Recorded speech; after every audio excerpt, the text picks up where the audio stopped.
ಶ್ರೀಕೃಷ್ಣ ಅರ್ಜುನನಿಗೆ ಪರಮಾತ್ಮನ ಅಪರೋಕ್ಷ ಜ್ಞಾನಿ ಹೇಗಿರ್ತಾನೆ ಅಂತ ಅಪರೋಕ್ಷ ಜ್ಞಾನಿಯ ಸ್ವರೂಪವನ್ನು ವಿವರಿಸ್ತಾ ಇದ್ದಾನೆ.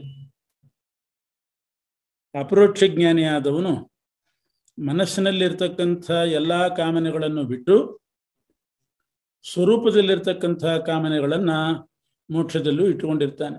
ಮೋಕ್ಷಕ್ಕೆ ಬೇಕು ಅಂತ ಅದನ್ನು ಇಟ್ಟುಕೊಂಡಿರ್ತಾನೆ. ಆದ್ದರಿಂದ ಮೋಕ್ಷದಲ್ಲಿ ಸ್ವರೂಪದ ಕಾಮನೆ ಏನಿದ್ರೂ ಕೂಡ ಅದೆಲ್ಲ ಪೂರೈಸಿಬಿಡ್ತದೆ, ಎಲ್ಲವೂ ಸಫಲ ಆಗ್ತದೆ, ಯಾವುದೂ ವ್ಯರ್ಥ ಆಗೋದಿಲ್ಲ. ಹೀಗೆ ಹೇಳಿದಾಗ ಅರ್ಜುನ ಒಂದು ಪ್ರಶ್ನೆ ಮಾಡ್ತಾನೆ. ಇಂಥ ಶ್ರೇಷ್ಠವಾದ ಬ್ರಹ್ಮಜ್ಞಾನ ಪಡಿಬೇಕಾಗಿದ್ದರೆ ಅದು ಎಲ್ರಿಗೂ ಕೂಡ ಬೇಕೇ ಬೇಕು. ಎಲ್ಲರೂ ಯಾಕೆ ಪ್ರಯತ್ನ ಮಾಡೋದಿಲ್ಲ?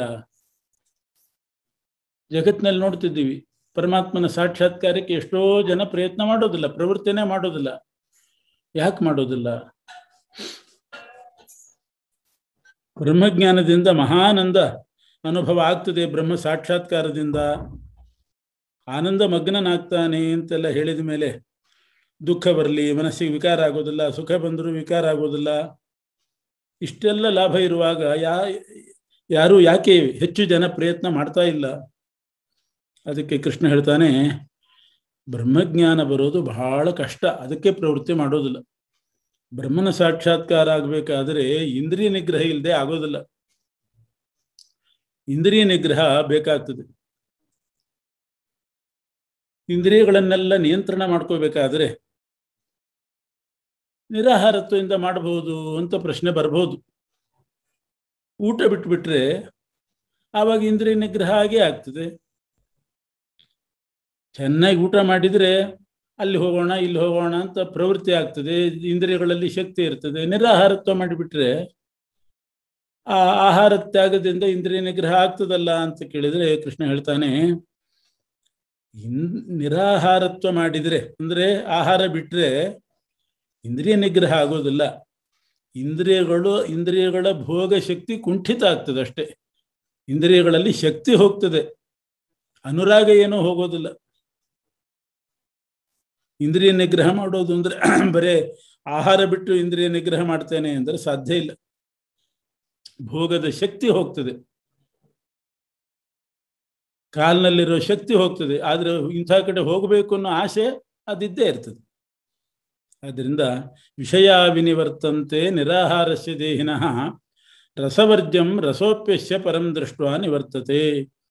ಭೋಗ ಶಕ್ತಿ ನಾಶ ಆಗ್ತದೆ ಹೊರತು ಭೋಗದ ಆಕಾಂಕ್ಷೆ ಹೋಗೋದಿಲ್ಲ. ಅಕಸ್ಮಾತ್ ಭೋಗದ ಆಕಾಂಕ್ಷೆ ಹೋಯ್ತು ಅಂತ ಇಟ್ಕೊಳ್ಳೋಣ, ಬೇರೆ ಇಂದ್ರಿಯದ್ದು, ಆದರೆ ರಸನೇಂದ್ರಿಯದ ಅದು ಹೋಗೋದಿಲ್ಲ. ಅದರಿಂದ ರಸನೇಂದ್ರಿಯದಿಂದ ರಸವನ್ನು ಆಸ್ವಾದನೆ ಮಾಡುವ ಆಕಾಂಕ್ಷೆ ಇದ್ದೇ ಇರ್ತದೆ. ಉಪವಾಸ ಮಾಡಿದರೆ ಊಟದ ಚಿಂತೆ ಇದ್ದೇ ಇರ್ತದೆ. ಊಟ ಬೇಕೇ ಬೇಕು ಅಂತ ಅನಿಸ್ತದೆ. ಆ ರಸನೇಂದ್ರಿಯ ರಸವನ್ನು ಬಯಸ್ತದೆ, ಆಸ್ವಾದನೆ ಮಾಡಬೇಕು ಅಂತ ಇಚ್ಛೆ ಉಂಟಾಗ್ತದೆ. ಅದರಿಂದ ರಸವರ್ಜಂ ಅಂದ್ರೆ ಎರಡರ್ಥ. ಭೋಗದ ಆಸೆ ಏನೂ ಹೋಗೋದಿಲ್ಲ ಉಪವಾಸ ಬಿದ್ದರೆ ನಿರಾಹಾರತ್ವದಿಂದ, ಮತ್ತು ರಸನೇಂದ್ರಿಯ ಗೆಲ್ಲಕ್ಕೆ ಆಗೋದಿಲ್ಲ ನಿರಾಹಾರತ್ವದಿಂದ. ಅದರ ಶಕ್ತಿ ಜಾಸ್ತಿ ಆಗ್ತಾ ಹೋಗ್ತದೆ, ಇಚ್ಛೆ ಜಾಸ್ತಿ ಆಗ್ತಾ ಹೋಗ್ತದೆ. ಅದು ಯಾವಾಗ ಹೋಗೋದು? ಆಸೆ ಹೋಗೋದು ಯಾವಾಗ? ನಿರಾಹಾರತ್ವದಿಂದ ಹೋಗೋದಿಲ್ಲ. ಅಂದ್ರೆ ಇನ್ನೇನು ಉಪಾಯ?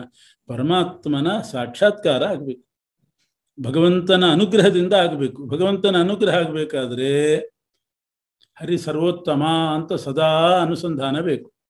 ಎಲ್ಲದಕ್ಕಿಂತ ಉತ್ತಮ ಪರಮಾತ್ಮ ಅನ್ನುವ ಅನುಸಂಧಾನ ಇದ್ದು, ಬೇರೆ ಎಲ್ಲವೂ ಕೂಡ ಕನಿಷ್ಠ ಅಸಾರ ಅನ್ನುವ ಜ್ಞಾನ ಪದೇ ಪದೇ ನಮಗಿತ್ತು ಅಂತಾದರೆ, ಈ ಅನುಸಂಧಾನ ಮಾಡಿಕೊಂಡು ಎಲ್ಲವೂ ಅಸಾರ, ಪರಮಾತ್ಮ ಒಬ್ಬನೇ ಉತ್ತಮ ಅಂತ ಆ ತಿಳುವಳಿಕೆ ಬಂದಾಗ ಬೇರೆ ವಸ್ತುಗಳ ಭೋಗದ ಆಸೆ ತಾನಾಗೆ ಹೋಗ್ತದೆ. ರಸನೇಂದ್ರಿಯವನ್ನು ಗೆಲ್ಲಕ್ಕಾಗ್ತದೆ. ಬ್ರಹ್ಮಜ್ಞಾನ ಬಹಳ ಕಷ್ಟ ಬರೋದು, ನಿರಾಹಾರತ್ವದಿಂದ ಸಾಧ್ಯ ಇಲ್ಲ. ಹರಿ ಸರ್ವೋತ್ತಮತ್ವದ ಅನುಸಂಧಾನ ನಿರಂತರ ಬೇಕು. ಪರಮಾತ್ಮನೇ ಸರ್ವಸ್ವ, ಅವನೇ ಸಾರ ಅನ್ನೋ ಎಚ್ಚರಿಕೆ ಬೇಕು. ಆವಾಗ ಮಾತ್ರ ವಿಷಯ ಪದಾರ್ಥಗಳ ಆಸೆ ಹೋಗ್ತದೆ. ಮಗು ಏನೇನು ಕೊಟ್ಟರು ತಗೋತದೆ, ಅದಕ್ಕೆ ಆಸೆ ಇದ್ದೇ ಇರ್ತದೆ ತಿಂಡಿ ಪದಾರ್ಥಗಳು.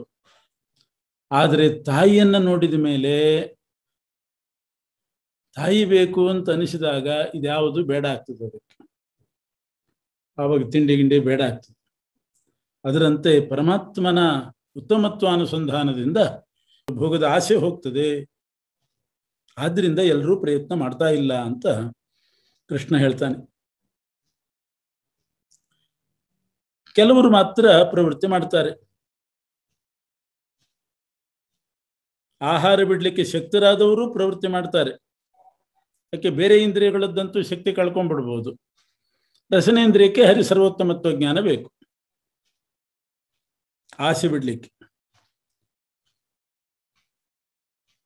ಮತ್ತೆ ಅರ್ಜುನ ಪ್ರಶ್ನೆ ಮಾಡ್ತಾನೆ, ಬ್ರಹ್ಮ ಸಾಕ್ಷಾತ್ಕಾರ ಆಗಲಿಕ್ಕೆ ಸಾಧನೆ ಯಾವುದು? ಇಂದ್ರಿಯ ನಿಗ್ರಹ. ಆ ಇಂದ್ರಿಯ ನಿಗ್ರಹವನ್ನ ಬೇರೆ ಮಾರ್ಗದಿಂದಲೂ ಮಾಡಬಹುದು. ಪ್ರತ್ಯಾಹಾರ ಅಂದರೆ ಇಂದ್ರಿಯಗಳು ವಿಷಯ ಪದಾರ್ಥಗಳ ಕಡೆ ಹೋಗ್ತಾ ಇರ್ತದೆ, ಅದನ್ನು ಮತ್ತೆ ಮತ್ತೆ ಮತ್ತೆ ಮತ್ತೆ ಎಳೆದು ಪರಮಾತ್ಮನ ಕಡೆ ಹಾಕಬೇಕು. ಕುದುರೆ ಎಲ್ಲೋ ಹೋಗ್ತಿರ್ತದೆ, ಹಗ್ಗದಿಂದ ಎಳೆದೆಳೆದು ಸನ್ಮಾರ್ಗಕ್ಕೆ ತರ್ತೇವೋ ಇಲ್ವೋ? ಅದರಂತೆ ಪ್ರತ್ಯಾಹಾರ ಅಂತಾರೆ ಅದಕ್ಕೆ. ಅದರಿಂದ ಇಂದ್ರಿಯಗಳು ವಿಷಯ ಪದಾರ್ಥಗಳ ಕಡೆ ಹೋಗದಂತೆ, ಭೋಗ ಸಾಮಗ್ರಿಗಳ ಕಡೆ ಹೋಗದಂತೆ ಈ ಪ್ರಯತ್ನದಿಂದ ಮಾಡ್ಲಿಕ್ಕೆ ಸಾಧ್ಯ ಇದೆ. ಇದು ಸುಲಭ ಮಾರ್ಗ. ಆಹಾರ ಬಿಟ್ಟು ಮಾಡೋದು ಕಷ್ಟ ಆದೀತು, ಹೋದ ಇಂದ್ರಿಯವನ್ನ ಮತ್ತೆ ಮತ್ತೆ ವಾಪಸ್ ತರಬಹುದಲ್ಲ, ಇದರಿಂದ ಬ್ರಹ್ಮಜ್ಞಾನ ಸಂಪಾದನೆ ಮಾಡಬಹುದು ಅಂತ ಪ್ರಶ್ನೆ ಮಾಡಿದರೆ ಅದಕ್ಕೆ ಕೃಷ್ಣ ಹೇಳ್ತಾನೆ, ಸಾರಾಸಾರ ವಿವೇಕ ಜ್ಞಾನ ಇದ್ರೂ ಕೂಡ ಯಾವುದು ಸಾರ ಯಾವುದು ಅಸಾರ ಅಂತನ್ನುವ ಆ ವಿವೇಕ ಜ್ಞಾನ ಇದ್ದವನಿಗೂ, ಪ್ರತ್ಯಾಹಾರ ಅನ್ನೋ ಪ್ರಯತ್ನ ಮಾಡಿದವನಿಗೂ ಇಂದ್ರಿಯ ನಿಗ್ರಹ ಕಷ್ಟನೇ. ಯಾಕೆ ಅಂದರೆ ಎಷ್ಟು ಪ್ರತ್ಯಾಹಾರ ಅಂದರೆ ಎಳೆದು ಹಾಕೋದು ಈ ಕಡೆ, ಆದರೆ ಇಂದ್ರಿಯಗಳು ಬಹಳ ಬಲಿಷ್ಠ. ತಾವಾಗಿ ವಿಷಯದ ಪದಾರ್ಥಗಳ ಕಡೆ ಇಂದ್ರಿಯ ಹೋಗ್ತವೆ. ತಾನು ಹೋಗೋದು ಮಾತ್ರ ಅಲ್ಲ, ಮನಸ್ಸನ್ನು ಎಳ್ಕೊಂಡು ಹೋಗ್ತವೆ ಭೋಗ ಸಾಮಗ್ರಿಗಳ ಕಡೆ. ಬಲಿಷ್ಠವಾದ ಕುದುರೆ ಇದ್ರೆ ಅದನ್ನು ಎಳತ್ತಂದು ಕಟ್ತೇನೆ ಅಂದ್ರೆ ಆಗುತ್ತಾ?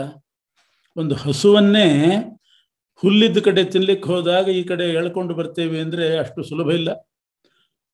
ಕೆಚ್ಚಲಿನ ಹಾಲು ಕುಡಿಯುವಂಥ ಕರುವನ್ನ ಈ ಕಡೆ ಎಳೆದು ಕಟ್ಟಿ ಹಾಕ್ತೇನೆ ಅಂತಂದ್ರೆ ಎಷ್ಟು ಬಲ ಹಾಕ್ತದೆ, ಅದು ಕೆಚ್ಚಲು ಕಡೆಗೇ ಹೋಗ್ತದೆ. ಬಹಳ ಶ್ರಮಪಟ್ಟು ಆ ಕರುವನ್ನು ತರಬೇಕು. ದನ ತರಬೇಕಾದ್ರೂ ಅಷ್ಟು ಕಷ್ಟ. ಬಲಿಷ್ಠವಾದಂಥ ಕುದುರೆ ಮುಂತಾದದ್ದು ಯಾರು ಎಳಿಲಿಕ್ಕೆ ಹೋಗ್ತಾನೋ ಅವನನ್ನೇ ಎಳ್ಕೊಂಡು ಹೋಗ್ತಾವೆ, ಗೂಟವನ್ನೇ ಕಿತ್ಕೊಂಡು ಹೋಗ್ತಾವೆ. ಇಂದ್ರಿಯಗಳು ಹಾಗೆ ಪ್ರಮಾಥೀನಿ, ನಮ್ಮ ಮೈಯೆಲ್ಲ ಪುಡಿಯಾಗಿ ಹೋಗ್ತದೆ ಆ ಇಂದ್ರಿಯಗಳನ್ನು ನಿಗ್ರಹ ಮಾಡೋದ್ರಲ್ಲಿ, ಅಷ್ಟು ಪ್ರಬಲ ಅದು. ಹರಿಸರ್ವೋತ್ತಮತ್ವ ಅನುಸಂಧಾನದಿಂದ ಅವನ ಅನುಗ್ರಹದಿಂದ ಗೆಲ್ಲಬೇಕೇ ಹೊರತು ಬೇರೆ ಮಾರ್ಗ ಇಲ್ಲ. ಇಂದ್ರಿಯಗಳು ತಾವಾಗಿ ಅದರ ಸ್ವಭಾವನೇ ಅದು. ಪರಮಾತ್ಮ ಇಂದ್ರಿಯಗಳನ್ನು ಸೃಷ್ಟಿ ಮಾಡುವಾಗ ಬಹಿರ್ಮುಖವಾಗಿ ಮಾಡಿದ್ದಂತೆ. ನೀರಿನ ಸ್ವಭಾವ ಏನು? ನೀರು ಸೃಷ್ಟಿ ಮಾಡುವಾಗ ಕೆಳಮುಖವಾಗಿ ಹರಿಯುವಂತೆ ಮಾಡಿದ್ದಾನೆ. ಬೆಂಕಿ ಸೃಷ್ಟಿ ಮಾಡುವಾಗ ಮೇಲ್ಮುಖವಾಗಿ ಜ್ವಾಲೆ ಹೋಗ್ತದೆ. ಎಷ್ಟು ನೀವು ಕಡ್ಡಿ ಕೆಳಗೆ ಹಿಡಿದ್ರೂ ಜ್ವಾಲೆ ಮೇಲೆ ಹೋಗೋದು, ನೀರು ಕೆಳಗೆ ಹರಿಯೋದು. ಅದರಂತೆ ಇಂದ್ರಿಯಗಳು ಹೃದಯದಲ್ಲಿರುವ ಪರಮಾತ್ಮನ ಕಡೆ ಹೋಗದೆ ಬಹಿರ್ಮುಖವಾಗಿ ಹೊರಗಡೆನೇ ಓಡೋದು ಜಾಸ್ತಿ. ಅದು ಪ್ರಬಲವಾಗಿ ಹೋಗ್ತವೆ. ಅದರಿಂದ ಎಷ್ಟೋ ಜನ ಜ್ಞಾನಿಗಳು ಕೂಡ, ಸಾರಾಸಾರ ಜ್ಞಾನ ಇದ್ದವರೂ ಕೂಡ ಇಂದ್ರಿಯಗಳಿಗೆ ಬಲಿ ಆದದ್ದುಂಟು. ಇಂದ್ರಿಯಗಳಿಗೇ ಅಧೀನರಾಗಿ ಬಿಟ್ಟಿದ್ದಾರೆ. ಬಹಳ ಕಷ್ಟ. ಬಲವಾನ್ ಇಂದ್ರಿಯ ಗ್ರಾಮ ವಿದ್ವಾಂಸಮಪಿ ಕರ್ಷತಿ ಅಂತ ವ್ಯಾಸರು ಹೇಳ್ತಾರೆ. ಅದರ ಸಮೂಹ ಇಂದ್ರಿಯಗಳು ಬಹಳ ಬಲಿಷ್ಠ. ಎಂಥ ವಿದ್ವಾಂಸರನ್ನು ಕೂಡ, ವಿವೇಕ ಜ್ಞಾನಿಗಳನ್ನು ಕೂಡ ಎಳೆದು ಹಾಕಿ ಬಿಡ್ತದೆ ಅದು. ಇದಕ್ಕೊಂದು ಕಥೆ ಇದೆ. ಒಮ್ಮೆ ವ್ಯಾಸರು ಯಾರೋ ತಮ್ಮ ಶಿಷ್ಯರ ಹತ್ರ ಬರೆಸ್ತಾ ಇದ್ರಂತೆ ಗ್ರಂಥಗಳನ್ನ. ಬರೆಸುವಾಗ ಬಲವಾನ್ ಇಂದ್ರಿಯ ಗ್ರಾಮ ವಿದ್ವಾಂಸಮಪಿ ಕರ್ಷತಿ ಅಂತ ಬರೆದ್ರಂತೆ. ವಿದ್ವಾಂಸಮಪಿ ಕರ್ಷತಿ ಅಂತ ಅಂದ್ರೆ ಇಂದ್ರಿಯಗಳು ವಿದ್ವಾಂಸರನ್ನು, ಜ್ಞಾನಿಗಳನ್ನು ಭೋಗ ಸಾಮಗ್ರಿಗಳ ಕಡೆ ಎಳ್ಕೊಂಡು ಹೋಗ್ತದೆ ಅಂತ ಬರೆಸಿದ್ರು. ಅದು ಬರೆಯುವಂಥ ಒಬ್ಬ ಋಷಿಗಳಿಗೆ, ಜ್ಞಾನಿಗಳಿಗೆ ಅದು ಸರಿ ಹೋಗಲಿಲ್ಲಂತೆ. ಏನು ನಾವೆಲ್ಲ ಜ್ಞಾನಿಗಳು, ನಮ್ಮನ್ನ ಇಂದ್ರಿಯಗಳು ಎಳ್ಕೊಂಡು ಹೋಗೋದು ಅಂದ್ರೆ ಏನು, ವಿಷಯ ಪದಾರ್ಥಗಳ ಕಡೆಗೆ, ಇದು ಸರಿಯಲ್ಲ ಅಂತ ಅವರು ತಿದ್ದಿ ಬೇರೆ ಬರೆದ್ರಂತ. ಅವರು ಬಲವಾನ್ ಇಂದ್ರಿಯ ಗ್ರಾಮೋ ವಿದ್ವಾಂಸಂ ನಾಪಕರ್ಷತಿ ಅಂತ ಬರೆದ್ರಂತ. ವಿದ್ವಾಂಸಂ ಅಪಿಕರ್ಷತಿ ಅಂತ ವ್ಯಾಸರು ಡಿಕ್ಟೇಟ್ ಮಾಡಿದ್ದು, ಅವರು ಬರೆಯುವಾಗ ವಿದ್ವಾಂಸಂ ನಾಪಕರ್ಷತಿ ಅಂತ ಬರೆದ್ರಂತೆ. ವ್ಯಾಸರಿಗೆ ಗೊತ್ತಾಯ್ತು, ಅಲ್ಲಿಗೆ ನಿಲ್ಲಿಸಿದ್ರು. ಇವತ್ತಿಗೆ ಸಾಕು, ನಾಳೆ ಬರೆಸ್ತೇನೆ ಅಂತ. ಋಷಿಗಳು ತಮ್ಮ ಆಶ್ರಮಕ್ಕೆ ಹೋದರು. ಅವತ್ತು ರಾತ್ರಿ ವ್ಯಾಸರು ಮಳೆ ಬರೆಸಿದರು. ಆ ಮಳೆಯಲ್ಲಿ ತಾವು ಹೆಣ್ಣು ರೂಪ ಧರಿಸಿದರು. ಹೆಣ್ಣು ವೇಷ ಹಾಕ್ಕೊಂಡು ಹೆಣ್ಣು ರೂಪ ಧರಿಸಿ ಆ ಮಳೆಯಲ್ಲಿ ಆ ಋಷಿಗಳ ಶಿಷ್ಯನ ಆಶ್ರಮಕ್ಕೆ ಹೋದ್ರಂತೆ. ಬಾಗಿಲು ಬಡಿದ್ರು. ಶಿಷ್ಯ ಬಾಗಿಲು ತೆಗೆದ. ಒಬ್ಬ ಕನ್ಯೆ ನಿಂತಿದ್ದಾಳೆ, ಒಬ್ಬ ಹೆಣ್ಣು ಮಗಳು ನಿಂತಿದ್ದಾಳೆ. ಬಾಮ್ಮ ಒಳಗಡೆ ಅಂತ ಕರೆದ್ರಂತೆ. ಒಳಗಡೆ ಹೋದ್ಲು. ಏಕಾಕಿಯಾಗಿ ರಾತ್ರಿ ಹೊತ್ತು ಆ ಹೆಣ್ಣು ಮಗಳು ಬಂದದ್ದು ನೋಡಿ ಆ ಋಷಿಗಳ ಮನಸ್ಸಿನಲ್ಲಿ ಸ್ವಲ್ಪ ಕ್ಷೋಭೆ ಆಗ್ಲಿಕ್ಕೆ ಶುರುವಾಯಿತು. ಮಾತಾಡ್ಲಿಕ್ಕೆ ಶುರು ಮಾಡಿದ್ರು. ಮಾತುಕತೆ ಪ್ರಾರಂಭ ಆಯಿತು. ಮದುವೆ ವಿಚಾರ ಮಾತಾಡಿದ್ರು. ನಿನಗೆ ಮದುವೆ ಆಗಿದೆಯಾ ಅಂತ ಕೇಳಿದ್ರಂತೆ ಋಷಿಗಳು. ಇಲ್ಲ ಅಂದ್ಲು. ನನಗೂ ಮದುವೆ ಆಗಿಲ್ಲ ಅಂತ ಇವರು ಅಂದ್ರು. ಹಾಗೇ ಮಾತು ಮುಂದುವರೆದು, ಹಾಗಾದ್ರೆ ನೀನು ನನ್ನನ್ನು ಮದುವೆ ಮಾಡ್ಕೊಳ್ಬಹುದಲ್ಲ ಅಂದ್ರಂತೆ ಋಷಿಗಳು. ಧಾರಾಳವಾಗಿ ಮಾಡ್ಕೋತೇನೆ, ನನಗೇನು ಅಭ್ಯಂತರ ಇಲ್ಲ.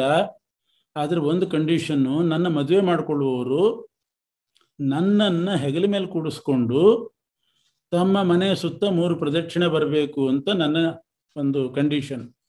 ಅದರಿಂದ ಋಷಿಗಳೇ, ನೀವು ನನ್ನನ್ನು ಮದುವೆ ಮಾಡ್ಕೊಳ್ಳೋದಾದ್ರೆ ನನ್ನನ್ನು ಹೆಗಲ ಮೇಲೆ ಕೂಡಿಸ್ಕೊಂಡು 3 ಪ್ರದಕ್ಷಿಣೆ ಬರ್ರಿ ನಿಮ್ಮ ಆಶ್ರಮಕ್ಕೆ ಅಂತ.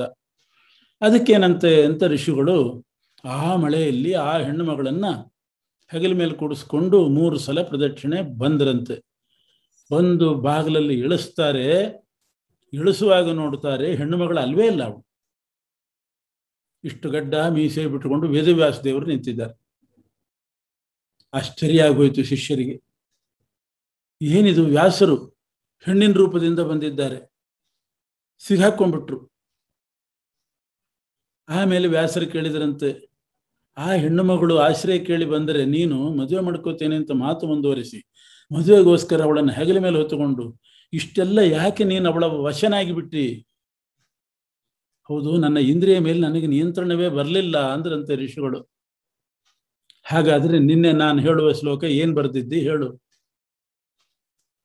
ಋಷಿಗಳು ಕ್ಷಮಾ ಕೇಳಿದ್ರು. ತಪ್ಪಾಯ್ತು, ನಾನು ಬಲವಾನ್ ಇಂದ್ರಿಯ ಗ್ರಾಮೋ ವಿದ್ವಾಂಸಂ ನಾಪಕರ್ಷತಿ ಅಂತ ಬರೆದಿದ್ದೆ, ಈಗ ತಿದ್ದುಪಡಿ ಮಾಡಿ ಸರಿ ಬರಿತೇನೆ ಅಂತ ಹೇಳಿ ಪುಸ್ತಕ ತಗೊಂಡು ಬರೆದ್ರಂತೆ. ಬಲವಾನ್ ಇಂದ್ರಿಯ ಗ್ರಾಮ ವಿದ್ವಾಂಸಮಪಿ ಕರ್ಷತಿ ಕರ್ಷತಿ ಕರ್ಷತಿ ಕರ್ಷತ್ತೇವಾ ಅಂತ ಬರೆದ್ರಂತೆ. ಹೀಗೊಂದು ಕಥೆ ಇದೆ. ಆದ್ದರಿಂದ ಪ್ರಮಾಥೀನ್ ಇಂದ್ರಿಯಗಳು ಬಹಳ ಬಲಿಷ್ಠ, ಜ್ಞಾನಿಗಳನ್ನು ಕೂಡ ಎಳ್ಕೊಂಡು ಹೋಗ್ತದೆ. ಅಷ್ಟು ಸುಲಭದಲ್ಲಿ ಇಂದ್ರಿಯ ನಿಗ್ರಹ ಸಾಧ್ಯ ಇಲ್ಲ. ಆದ್ರಿಂದ ಬ್ರಹ್ಮಜ್ಞಾನವು ಕಷ್ಟ. ಅದಕ್ಕೇನು ಮಾಡ್ಬೇಕು? ಹಾಗಾದರೆ ನಾನೇ ಸರ್ವೋತ್ತಮ ಅಂತ ಸದಾ ಅನುಸಂಧಾನ ಮಾಡ್ತಾ ಇರಬೇಕು. ಆಗ ಬ್ರಹ್ಮಜ್ಞಾನ ಶಕ್ಯವಾಗ ಮಹಾಪ್ರಯತ್ನನೂ ಮಾಡಬೇಕು. ಇಂದ್ರಿಯ ನಿಯಮನ ಮಾಡಲಿಕ್ಕೆ ಪರಮಾತ್ಮನಲ್ಲಿ ಮನಸ್ಸಿಟ್ಟು ಅವನೇ ಸರ್ವೋತ್ತಮ ಅಂತ ಎಲ್ಲ ಕರ್ಮಗಳನ್ನು ಅವನಿಗೆ ಅರ್ಪಿಸ್ತಾ ಬರಬೇಕು. ಸಾತ್ವಿಕವಾದ ಪರಿಶುದ್ಧ ಆಹಾರಗಳನ್ನು ಸ್ವೀಕಾರ ಮಾಡಬೇಕು. ಮಿತ ಆಹಾರ ಇವೆಲ್ಲ ಮಾಡಿಕೊಂಡು ಭಗವಂತನ ಅನುಸಂಧಾನದಲ್ಲಿದ್ದರೆ ಆಗ್ತದೆ. ಮತ್ತು ಇಂದ್ರಿಯ ನಿಗ್ರಹ ಆಗದೇ ಇರಲಿಕ್ಕೆ ಕಾರಣ ಏನು ಅದನ್ನು ವಿವೇಚನೆ ಮಾಡಿ ಹೇಳ್ತಿದ್ದಾನೆ ಕೃಷ್ಣ. ಮನುಷ್ಯ ಇಂದ್ರಿಯ ನಿಗ್ರಹ ಮಾಡಬೇಕಾದ್ರೆ ಒಂದೊಂದು ಇಂದ್ರಿಯಕ್ಕೆ ಒಂದೊಂದು ವಿಷಯ ಪದಾರ್ಥಗಳು ಅಂತ ಇದೆ, ಭೋಗ ಸಾಮಗ್ರಿ. ಅದರಲ್ಲಿ ದೋಷ ಚಿಂತನೆ ಮಾಡಬೇಕು. ದೋಷ ಚಿಂತನೆ ಮಾಡಿದರೆ ಇಂದ್ರಿಯ ಆ ಕಡೆ ಹೋಗೋದೇ ಇಲ್ಲ, ಮನಸ್ಸು ಆ ಕಡೆ ಹೋಗೋದೇ ಇಲ್ಲ. ಒಂದು ಮಗು ಏನೋ ಕರದ ಪದಾರ್ಥವನ್ನ ಅಪೇಕ್ಷೆ ಪಡ್ತದೆ. ತಾಯಿಯಾದವಳು ಅದರ ದೋಷ ಹೇಳಬೇಕು. ನೋಡು, ಇದನ್ನು ತಿಂದರೆ ಹೊಟ್ಟೆ ನೋವಾಗ್ತದೆ. ಪಕ್ಕದ ಮನೆ ಹುಡುಗನಿಗೆ ಹೊಟ್ಟೆ ನೋವಾಗಿತ್ತೋ ಇಲ್ಲೋ, ಅಳ್ತಾ ಇದ್ನಲ್ಲ, ನಿನಗೂ ಆಗ್ತದೆ ನೋಡು ಅಂತ ಆ ಪದಾರ್ಥದ ದೋಷ ಹೇಳಿದಾಗ ಬಿಡೋ ಸಂಭವ ಉಂಟು. ಮನುಷ್ಯ ಖಾಲಿ ಇರುವಾಗ, ಏನು ಕೆಲಸ ಇಲ್ಲದೆ ಇರುವಾಗ ಭೌತಿಕವಾದ ಭೋಗ ಸಾಮಗ್ರಿಗಳನ್ನೇ ಯೋಚನೆ ಮಾಡ್ತಾ ಇರ್ತಾನೆ. ಆದ್ದರಿಂದ ಅದು ಬೇಕು ಬೇಕು ಅನ್ನುವಂಥ ಅಭಿಲಾಷೆ ಉಂಟಾಗ್ತದೆ, ಅದರ ಇಚ್ಛೆ ಉಂಟಾಗ್ತದೆ. ಆವಾಗ ಆ ಇಚ್ಛೆಗೆ ಪೂರೈಸ್ಕೊಳ್ಳಿಕ್ಕೆ ಹೋಗ್ತಾನೆ. ಅದಕ್ಕೆ ಯಾರು ಅಡ್ಡಿ ಮಾಡ್ತಾರೋ, ಏನು ವಿಘ್ನ ಬರ್ತದೋ ಅವರನ್ನು ಕೊಲ್ಲುವ ಮಟ್ಟಕ್ಕೂ ಹೋಗ್ತಾನೆ. ಕಾಮ ಮೊದಲು ವಿಷಯ ಪದಾರ್ಥಗಳದ್ದೇ ಧ್ಯಾನ, ಅದರಿಂದ ಅದು ತಮ್ಮದಾಗಬೇಕು ಅನ್ನುವಂಥ ಅಭಿಮಾನ, ನನ್ನದನ್ನು ಮಾಡ್ಕೋಬೇಕು ಅಂತ. ಅದರ ಮೇಲೆ ಬಲವಾದ ಆಸೆ. ಆಸೆ ಪೂರೈಸದೇ ಇದ್ದಾಗ ಅದಕ್ಕೆ ವಿಘ್ನ ಮಾಡಿದವರ ಮೇಲೆ ಕೋಪ. ಕೋಪದಿಂದ ಅವರನ್ನ, ಇದು ಧರ್ಮಶಾಸ್ತ್ರ ಮರ್ತು ಹೋಗ್ತದೆ. ಕ್ರೋಧಾದ್ಭವತಿ ಸಮ ವಿಸ್ಮೃತಿ ಉಂಟಾಗ್ತದೆ ಶಾಸ್ತ್ರದ್ದು. ಇನ್ನೊಬ್ಬರನ್ನ ಹತ್ಯೆ ಮಾಡಬೇಕು ಮಾಡಬಾರ್ದು ಅದು ಯಾವುದು ತಲೆಗೆ ಬರೋದಿಲ್ಲ. ಆವಾಗ ಶಾಸ್ತ್ರವನ್ನು ಮೀರಿ ಅವನೇನಾದರೂ ಅನ್ಯಾಯ ಮಾಡ್ತಾನೆ, ಆವಾಗ ನರಕಕ್ಕೆ ಬಿಡ್ತಾನೆ. ಇದು ಪ್ರಣಾಳಿ, ಇದಕ್ಕೆ ಪ್ರಣಾಳಿ ಅಂತ ಈ ಚೈನ್ ಇದು. ಆದ್ದರಿಂದ ಇಂದ್ರಿಯ ನಿಗ್ರಹ ಆಗಬೇಕಾದ್ರೆ ವಿಷಯ ಪದಾರ್ಥಗಳ ಧ್ಯಾನ ಮಾಡೋದಕ್ಕಿಂತ ಅದರಲ್ಲಿರೋ ದೋಷ ಚಿಂತನೆ ಮಾಡಬೇಕು. ಆಗ ತಾನಾಗೆ ಬೇಡ ಅಂತ ಅನಿಸ್ತದೆ. ಆದ್ದರಿಂದ ಈಗ ಮನಸ್ಸನ್ನೇನು ಮಾಡಬೇಕು? ಖಾಲಿ ಇದ್ದಾಗ ಪರಮಾತ್ಮನಲ್ಲಿ ಹಾಕಬೇಕು. ಅದಕ್ಕೆ ಜಗನ್ನಾಥದಾಸರು ಹೇಳ್ತಾರೆ, ಮನ ವಿಷಯದೊಳಗಿರಿಸಿ, ವಿಷಯವ ಮನದೊಳಗಿರಿಸಿ, ಇದು ಸಮೀಚೀನ ಉಪಾದೇಯವೆಂದರುಪಿ. ಮನಸ್ಸು ವಿಷಯದ ಕಡೆ, ಆ ವಿಷಯವೇ ಮನಸ್ಸಿನಲ್ಲಿ, ಈ ರೀತಿ ಪರಮಾತ್ಮ ಮಾಡಿ ಇದೇ ವಿಷಯ ಪದಾರ್ಥಗಳು, ಈ ಭೋಗ ಸಾಮಗ್ರಿಯೇ ಸಮೀಚೀನ, ಇದೇ ಸರ್ವಸ್ವ ಅಂತ ಭ್ರಾಂತಿ ಉಂಟು ಮಾಡ್ತಾನೆ ಪರಮಾತ್ಮ. ಅದಾಗಬಾರ್ದು. ಮನಸ್ಸು ವಿಷಯದ ಕಡೆ ಹೋಗಬಾರ್ದು, ವಿಷ ಆಗಿಬಿಡ್ತದೆ. ಅದು ಪರಮಾತ್ಮನ ಕಡೆ ಹೋಗ್ಬೇಕು. ಪರಮಾತ್ಮ ಮನಸ್ಸಿನಲ್ಲಿ ಬರಬೇಕು. ನಮ್ಮ ಮನಸ್ಸಿನಲ್ಲೆಲ್ಲ ವಿಷಯ ತುಂಬಬಾರ್ದು, ಪರಮಾತ್ಮ ತುಂಬಬೇಕು. ನಮ್ಮ ಮನಸ್ಸು ಪರಮಾತ್ಮನಲ್ಲಿ ಹೋಗಿ ಸೇರಬೇಕು. ಆವಾಗ ಇಂದ್ರಿಯ ನಿಗ್ರಹ ಸಾಧ್ಯ. ಈಗ ಕೈಯಲ್ಲಿ ಒಬ್ಬನಿಗೆ ಹಣದ ಗಂಟಿದೆ ಅಂತ ಇಟ್ಟುಕೊಳ್ಳಿ, ಅಥವಾ ಮನೆಯಲ್ಲಿ ತುಂಬಾ ಹಣ ಇಟ್ಟುಕೊಂಡಿದ್ದಾನೆ. ಆವಾಗ ಕಳ್ಳರು ಬರ್ತಾರೆ, ಹಣ ಕದೀತಾರೆ ಅನ್ನುವಂಥ ಭಯಕ್ಕೆ ಅವಕಾಶ ಇದೆ. ಅದೇ ಆ ಹಣವನ್ನ ಅವನು ರಾಜನ ಹತ್ರನೋ ಅಥವಾ ರಾಜಭಟ್ರೋ ಅಥವಾ ಬ್ಯಾಂಕಿನಲ್ಲಿಯೋ ಭದ್ರವಾದ ಜಾಗದಲ್ಲಿ ಇಟ್ಬಿಟ್ರೆ ಇವನಿಗೆ ಯಾವ ಭಯವೂ ಇಲ್ಲ.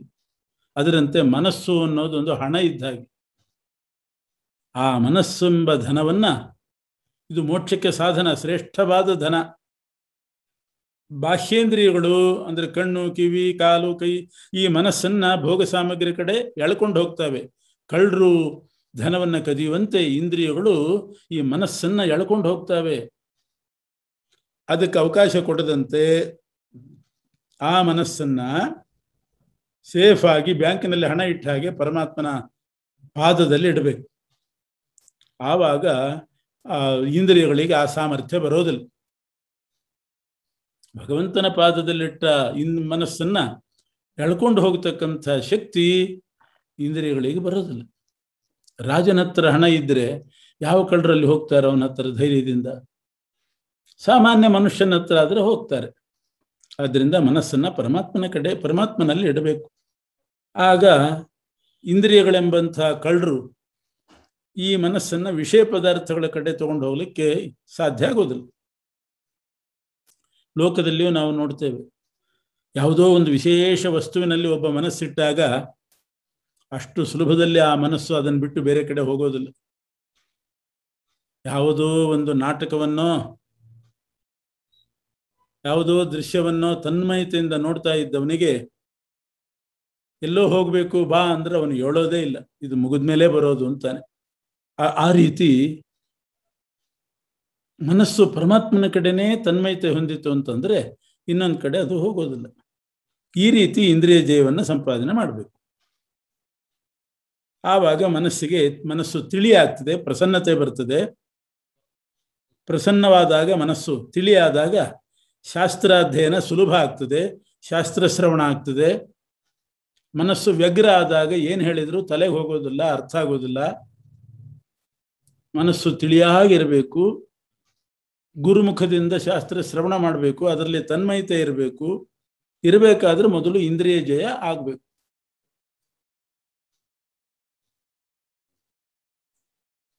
ಮನಸ್ಸು ತಿಳಿಯಾಗಬೇಕು, ಶ್ರವಣ ಆಗಬೇಕು. ಆಮೇಲೆ ಶ್ರವಣ ಮಾಡಿದ್ದನ್ನ ಮನನ ಮಾಡಬೇಕು. ಅಲ್ಲಿಗೆ ಬಿಟ್ಟರೆ ಮತ್ತೆ ಮರುದಿವಸದ ಪಾಠ ಅರ್ಥ ಆಗೋದಿಲ್ಲ. ಮನನ ಮಾಡಬೇಕು. ಮನನ ಮಾಡಿದ ಮೇಲೆ ದೃಢ ಆಗ್ತದೆ ಜ್ಞಾನ. ಧ್ಯಾನ ಮಾಡಬೇಕು. ಆಮೇಲೆ ಧ್ಯಾನದಿಂದ ಸಾಕ್ಷಾತ್ಕಾರ ಆಗ್ತದೆ. ಸಾಕ್ಷಾತ್ಕಾರ ಆದಮೇಲೆ ಮೋಕ್ಷಕ್ಕೆ ಬೇಕಾದ ಅನುಗ್ರಹ, ಪ್ರಸನ್ನತೆ ಬರ್ತದೆ. ಪರಮಾತ್ಮನ ಪ್ರಸಾದ ಆಗ್ತದೆ. ಆಮೇಲೆ ಯಾವ ದುಃಖವೂ ಕೂಡ ಇಲ್ಲ. ಸಮಸ್ತ ದುಃಖಗಳ ನಿವೃತ್ತಿ ಆಗ್ತದೆ. ಆದ್ದರಿಂದ ಮನಸ್ಸನ್ನ ಪರಮಾತ್ಮನಲ್ಲಿ ಆಸಕ್ತ ಆಗುವ ಹಾಗೆ ಮಾಡು. ಅದಕ್ಕೆ ಬೇಕಾದಂತೆ ಭಗವಂತನ ಕಥಾಶ್ರವಣ, ಹಾಡುಗಳನ್ನು ಹಾಡೋದು, ಇದನ್ನ ಅಭ್ಯಾಸ ಮಾಡ್ತಾ ಹೋಗಬೇಕು. ಯಾರು ಈ ರೀತಿ ಮನಸ್ಸನ್ನು ನಿಗ್ರಹ ಮಾಡೋದಿಲ್ಲ, ಇಂದ್ರಿಯಗಳ ಜೊತೆಗೆ ಮನಸ್ಸು ಆ ಭೋಗ ಸಾಮಗ್ರಿಗಳ ಕಡೆ ಹೋಗ್ಲಿಕ್ಕೆ ಬಿಡ್ತಾರೆ, ಅಂಥವ್ರ ಪರಿಸ್ಥಿತಿ ಏನಾಗ್ತದೆ ಅಂದ್ರೆ, ದೊಡ್ಡ ನದಿಯಲ್ಲಿ, ಭಾರೀ ಪ್ರವಾಹ ಇರತಕ್ಕಂಥ ನದಿಯಲ್ಲಿ ಒಂದು ದೋಣಿ ಬಿಡ್ತಾರೆ. ಗಾಳಿ ಬೀಸೋ ಕಡೆನೇ ಆ ದೋಣಿಯನ್ನು ನಾವು ನಡೆಸಿದ್ರೆ ಆ ಗಾಳಿ ದೋಣಿಯನ್ನು ದಬ್ಕೊಂಡು ಎಲ್ಲೋ ಒಂದು ಕಡೆ ಹೋಗಿ ಸುಳಿಯಲ್ಲಿ ಬೀಳಿಸಿ ಬಿಡ್ತದೆ. ಆದ್ದರಿಂದ ಆ ದೋಣಿ ನಡೆಸುವವನು ಪ್ರಯತ್ನಪೂರ್ವಕವಾಗಿ ತಾನು ಯಾವ ದಿಕ್ಕಿಗೆ ಹೋಗಬೇಕು ಆ ದಿಕ್ಕಿಗೆ ಬಲ ಹಾಕಿ ದೋಣಿಯನ್ನು ಆ ಕಡೆ ತಳ್ಳಬೇಕು. ಗಾಳಿ ಬೀಸ್ತಾ ಇದೆ, ನನ್ನ ಪಾಡಿಗೆ ನಾನು ಹುಟ್ಟಾಕದೆ ಸುಮ್ಮನೆ ಕೊಡ್ತೀನಿ, ದೋಣಿ ಹೋಗ್ತದೆ ಅಂತಂದ್ರೆ ಆ ಗಾಳಿ ಬೀಸಿದ ಕಡೆ ಹೋಗ್ತದೆ ಅಷ್ಟೇನೆ. ಬೇರೆ ಕಡೆ ಹೋಗ್ಬೇಕು ಅಂತ ಆದ್ರೆ ಇವನು ಅದಕ್ಕೆ ವಿರುದ್ಧವಾಗಿ ಹುಟ್ಟು ಹಾಕಿ ಆ ದೋಣಿಯನ್ನ, ಅದು ಹುಟ್ಟು ಹಾಕೋದು ಅಂತ ಇರ್ತದೆ, ಆ ಕಡೆ ಈ ಕಡೆ ಇಬ್ರು ಹುಟ್ಟು ಹಾಕ್ತಿರ್ತಾರೆ. ಆವಾಗ ಆ ಹುಟ್ಟು ಹಾಕಿದ ಕಡೆ ದೋಣಿ ಹೋಗ್ತದೆ. ಹಾಗೆ ಮನಸ್ಸು ದೋಣಿ ಇದ್ದ ಹಾಗೆ, ಇಂದ್ರಿಯಗಳೆಲ್ಲ ಗಾಳಿ ಇದ್ದ ಹಾಗೆ. ಬೀಸುವ ಗಾಳಿ ದೋಣಿಯನ್ನು ಎಳ್ಕೊಂಡು ಹೋಗುವಂತೆ ಇಂದ್ರಿಯಗಳು ಮನಸ್ಸನ್ನು ಎಳ್ಕೊಂಡು ಹೋಗ್ಬಿಡ್ತಾವೆ ತಾವೇ. ಅದರಿಂದ ಗಾಳಿಗೆ ಸರಿಯಾಗಿ ದೋಣಿ ಬಿಡಬಾರದು. ನಮಗೆಲ್ಲಿ ಹೋಗಬೇಕು ಆ ಕಡೆ ಹುಟ್ಟು ಹಾಕಬೇಕಷ್ಟೇ. ಆದ್ದರಿಂದ ಪರಮಾತ್ಮನ ಕಡೆ ನಾವು ಮಹಾಪ್ರಯತ್ನ ಪೂರ್ವಕವಾಗಿ ಅವನ ಕಥಾಶ್ರವಣಾದಿಗಳಿಂದ ಮನಸ್ಸೆಂಬ ದೋಣಿಯನ್ನು ಆ ಕಡೆ ಕಳಿಸ್ಬೇಕು. ಹೀಗೆ ಇಂದ್ರಿಯ ನಿಗ್ರಹ ಮೋಕ್ಷಕ್ಕೂ ಸಾಧನ ಆಗ್ತದೆ, ಅನರ್ಥ ಪರಿಹಾರಕ್ಕೂ ಕಾರಣ ಆಗ್ತದೆ. ಇಂದ್ರಿಯ ನಿಗ್ರಹ ಮಾಡದೇ ಇದ್ರೆ ಕಂಡದ್ದನ್ನು ತಿನ್ನಬೇಕು ಅಂತ ಮನಸ್ಸು ಹೋಗ್ತದೆ ಆ ಕಡೆ, ಇವನು ದುಃಖ ಪಡಬೇಕಾಗ್ತದೆ, ಅನರ್ಥ ಆಗ್ತದೆ. ಅನರ್ಥನೂ ಹೋಗಬೇಕು, ಮೋಕ್ಷ ಅನ್ನೋ ಪುರುಷಾರ್ಥನೂ ಸಿಗಬೇಕು ಅಂತಂದ್ರೆ ಮನಸ್ಸೆಂಬ ದೋಣಿಯನ್ನು ಮೊದಲು ನಿಗ್ರಹ ಮಾಡಬೇಕು. ಇಲ್ದಿದ್ರೆ ಇಂದ್ರಿಯಗಳು ಮನಸ್ಸನ್ನು ಎಳ್ಕೊಂಡು ಹೋಗ್ತವೆ. ಇದೇ ಇಂದ್ರಿಯ ನಿಗ್ರಹ ಅಂದ್ರೆ. ಇದೊಂದೇ ಮಾರ್ಗ, ನಾ ಹೇಳಿದ್ದೇ ಸರಿಯಾದ ಮಾರ್ಗ ಅಂತಾನೆ. ಇನ್ನು ಒಟ್ಟಿನಲ್ಲಿ ಅಪರೋಕ್ಷ ಜ್ಞಾನಿಗಳ ಪರಿಚಯ ಒಂದೇ ಶ್ಲೋಕದಲ್ಲಿ ಮಾಡಿಕೊಡ್ಬೇಕು, ಒಂದೇ ಮಾತಿನಲ್ಲಿ ಅಪರೋಕ್ಷ ಜ್ಞಾನಿಗಳ ಸ್ವಭಾವ ಹೇಗಿರ್ತದೆ ಹೇಳಬೇಕು ಅಂತಂದ್ರೆ, ಒಗಟು ಹೇಳಿದಂತೆ ಒಂದೇ ಮಾತಿನಲ್ಲಿ ಕೃಷ್ಣ ಹೇಳ್ತಾನೆ. ಅಪರೋಕ್ಷ ಜ್ಞಾನಿಗಳು ಹೇಗಿರ್ತಾರೆ ಅಂದ್ರೆ, ಸಾಮಾನ್ಯ ಜನರಿಗೆ ಯಾವುದು ರಾತ್ರಿಯೋ ಅದು ಅಪರೋಕ್ಷ ಜ್ಞಾನಿಗಳಿಗೆ ಹಗಲು. ಸಾಮಾನ್ಯ ಜನರಿಗೆ ಯಾವುದು ಹಗಲೋ ಅದು ಅಪರೋಕ್ಷ ಜ್ಞಾನಿಗಳಿಗೆ ರಾತ್ರಿ. ಇಷ್ಟರಿಂದ ತಿಳ್ಕೊ ಅಂತಂದು ಅರ್ಥ ಆಗೋದಿಲ್ಲ. ಸಾಮಾನ್ಯ ಜನರಿಗೆ ಯಾವುದು ಹಗಲು? ಭೌತಿಕ ಸಾಮಗ್ರಿ, ಪ್ರಪಂಚದ ಬಗ್ಗೆ ಹಗಲು. ಪ್ರಪಂಚದಲ್ಲಿ ಏನೇನು ನಡೀತಾ ಇದೆ, ಯಾರು ಸೋತರು, ಯಾರು ಗೆದ್ರು, ಯಾರು ಏನು ಮಾಡಿದ್ರು, ಏನೇನು ಅಪಘಾತಗಳಾಯಿತು, ಯಾರು ಮಂತ್ರಿಗಳಾದ್ರು, ಇದೆಲ್ಲ ಚೆನ್ನಾಗಿ ಗೊತ್ತಿದೆ. ಆದ್ದರಿಂದ ಸಾಮಾನ್ಯ ಮನುಷ್ಯರಿಗೆ ಯಾವುದು ಹಗಲು? ಪ್ರಪಂಚದ ವಿಷಯದಲ್ಲಿ ಹಗಲು, ಎಲ್ಲ ಕಾಣಿಸ್ತಾ ಇದೆ, ಜಾಗೃತರಾಗಿರ್ತಾರೆ. ಪರಮಾತ್ಮನ ವಿಷಯದಲ್ಲಿ ರಾತ್ರಿ. ಆದರೆ ಅಪರೋಕ್ಷ ಜ್ಞಾನಿಗಳಿಗೆ ಪ್ರಪಂಚದ ವಿಷಯದಲ್ಲಿ ರಾತ್ರಿ, ಭಗವಂತನ ವಿಷಯದಲ್ಲಿ ಹಗಲು. ಅಂದ್ರೆ ಎಲ್ಲ ಗೊತ್ತಿದೆ. ಆದರೆ ಬ್ರಹ್ಮಜ್ಞಾನಿಗಳು ಎರಡು ಥರ ಇದ್ದಾರೆ. ದೇವತೆಗಳು ಬ್ರಹ್ಮಜ್ಞಾನಿಗಳು, ದೇವತೆಗಳನ್ನು ಬಿಟ್ಟು ಉಳಿದವರು ಬ್ರಹ್ಮಜ್ಞಾನಿಗಳು ಅಂತ ಎರಡು ಥರ.